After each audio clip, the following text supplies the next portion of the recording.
ئێمە ئەم ڕۆژە ڕۆژێکی زۆر شاهانەیە بۆ ئێمە لەبەرەوەی جلی پێشمەرگەمان پۆشیوە تەمان ئەوە زۆر سەربەزیەکە بۆ ئێمە کە جلی ئەوانمان پۆشیوە ئەوان تەبعاً ئێمەیان زۆر پارەست.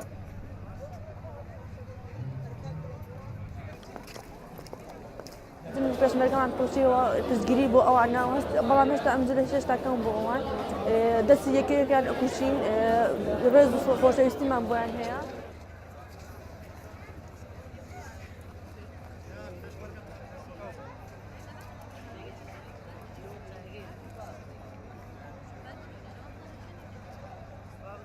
کەرکووک زیاتر ئەم شتەی جموزۆڵی تیابینە چونکە بەڕاستی کەرکووک تاکە شارە کە لە ئێستا خەتەریاتێکی لەسەرا بێت و بەهۆی هێزەکانی پێشمەرگەوە پاراستراوە.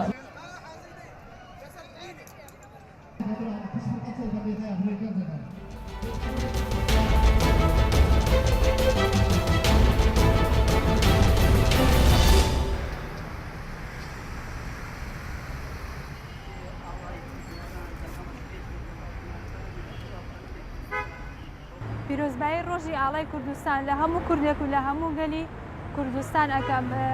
من وەکو پەیکەرسازێک زۆر خۆشحاڵم کە یەکێک لە کارە هونەریەکانم لە خزمەتی ئاڵای کوردستانایە و زۆر پێم خۆشە هەموو کەسێک و هەموو نەتەوەیەک ڕێز لەبوون و ڕێز لە ئاڵای خۆی بگرێت و زۆر زۆر خۆشحاڵم کە پەیکەرەکەم پێشکەش بە شاری سلێمانی پایتەختی ڕۆشنبیری هونەر کردووە و زۆر سپاس بۆ بەڕێوەبەرێتی گشتی ڕۆشنبیری هونەر بەشی شێوەکاری کە هاوکارم بوون لەم کارەیە. ئەمڕۆ ڕۆژی ئاڵای کوردستانە ڕۆژی ئەو پەرچەمە جوانەیە کە هەموو گەلی کورد شانازی پێوەکە. من لە ناخی دڵمەوە پیرۆزبایی لە خانەوادەی شەهیدانەکەم لە هەموو ئەو کەسانە لە هەموو ئەو کەسانەکەم کە گیانی خۆیان بەخت کردو لە پێناوی ئەم ئاڵایە. پیرۆزبایی لە هەموو ئەو پێشمەرگە قارەمانانەکەم کە ئێستا لە سەنگەرەکانی پێشەوە دیفاع لە خاکی پیرۆزی کوردستانەکەن. پیرۆزبایی لەسەر جەمگەلی کوردەکەم پیرۆزبایی لە پێشمەرگە قارەمانەکانەکەم بە تایبەتی دەستخۆشیم هەیە بۆیان بەڕاستی ئەگەر ئەوان نەبوونە لەم ڕۆژەیە ئێمە نەمانەتوانی بە دڵی خۆمان لەسەر جادە بین و ئاڵات تەوزیع بکەین بەسەر خەڵکا و دەستخۆشیان لێ یەکەم.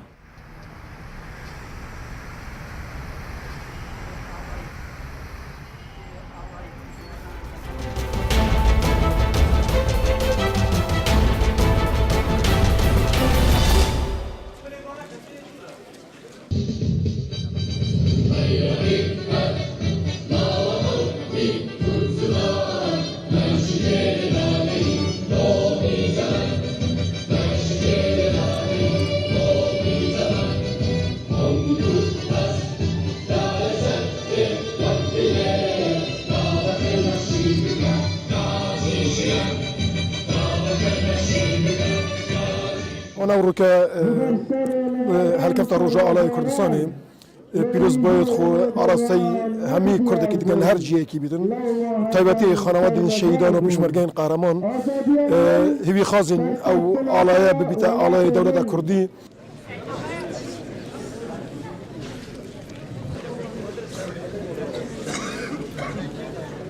هر بزرگ شکوده بی آلایه من نارقانی دلیجر بجنده أفريقيا رجع إلى بيريز كردستان هم وقت قطب يوم دينا هردم ولا بلند راجلين.